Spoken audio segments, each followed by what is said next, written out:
स्वर्ग है अपनी श्रद्धा में प्रतिष्ठित हो जाना, और नरक है अपने ऊपर श्रद्धा खो देना। स्वर्ग है इस ढंग से जीना कि तुम्हारे तरफ सुख की धाराएं अपने आप बहें। इस जगत में प्रतिध्वनियां होती, तुम जो कहते हो वही तुम पर लौट आता है। तुम गाली दो, गालियां लौट आती। तुम प्रेम बांटो, प्रेम लौट आता है। इस जगत में तो प्रतिध्वनि होती। तुम दुख बांटो, दुख घना हो जाएगा। तुम सुख बांटो, सुख घना हो जाएगा। तुम जो दोगे अंततः वही पालोगे, तुम जो बोओगे वही काटोगे। ये छोटा सा सूत्र, लेकिन कितना बड़ा। इस छोटे से सूत्र पर जीवन महाक्रांति से गुजर जाता है।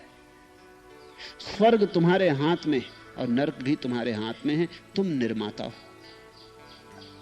अगर तुमने अब तक दुख पाया है तो स्मरण करना, अपने ही कारण पाया है। दूसरे पर दोष मत देना। दूसरे पर जो दोष देता वही अधार्मिक। जो ये स्वीकार कर लेता है कि मैं दुख पा रहा हूं तो जरूर मैंने ही बोया होगा, वही धार्मिक। और धार्मिक के जीवन में विकास होता, अधार्मिक के जीवन में विकास नहीं होता। क्योंकि अधार्मिक सदा कहता रहता दूसरे मुझे दुख दे रहे हैं, इसमें कैसे विकास होगा। पहली तो बात, दूसरे तुम्हें दुख दे नहीं रहे।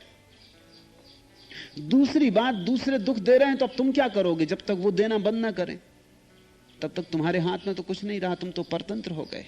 और दूसरे बहुत हैं, इतने बहुत हैं कि जब सब तुम्हें दुख देना बंद करेंगे तब तुम शायद स्वतंत्र हो पाओ।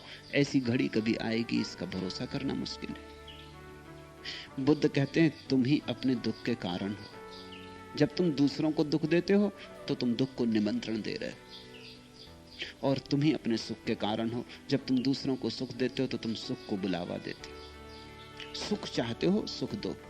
दुख चाहते हो, दुख दो। गणित बहुत सीधा साफ है। और हर जीवन के अनुभव को माला बनाओ। जाग कर जीवन के एक एक फूल को पिरो, ताकि तुम्हारे पास जीवन सूत्र हाथ में आ जाए। और फिर अंतिम रूपेण जीवन के सारे फूलों को निचोड़ लो, सार सार निचोड़ लो। असार को छोड़ दो। वही सार बुद्धत्व है, वही सार बोधि है।